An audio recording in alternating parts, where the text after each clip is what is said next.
তো তোমরা আবার ভেবো না যে এটা হলো কি পিঠে বানাচ্ছি, যেহেতু আমাদের ওষুধ পিঠে টিঠে কিচ্ছুই হবে না।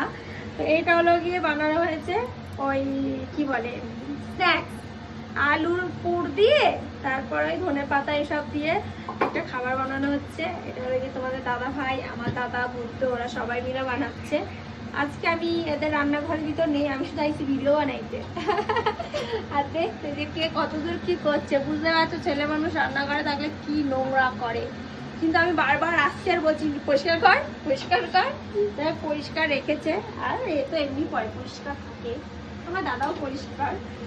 তো যাই হোক এখানে ভাজাভুজি হচ্ছে। দারুন দারুন দাদা, এটা কি নাম দেবো জানি না, স্ন্যাক্স হচ্ছে এটা, দেখতে দারুন দারুন শেপ। স্প্রিং রোল, এটা কি রোল? প্লেন রোল, এটা এটা কাটিং রোল, মানে মাল্টি ডিজাইনের। হ্যাঁ, এটা হচ্ছে রাউন্ড শেপের রোল। আরো আরো আরো হচ্ছে, এটা যে কি বানাচ্ছে এটা জানি না। নিমকি বানা, নিমকি? এই কার মুখে দিবি একটুখানি নিমকি? নিমকি হচ্ছে আলু দিয়ে নিমকি, আবার পটেটো নিমকি। তো যাই হোক বানাক, দেখতে তো বেশ ভালো লাগছে। খেতেও ভালো লাগবে, কিন্তু এটা ভুল হয়ে গেছে, আমরা নুন দেইনি।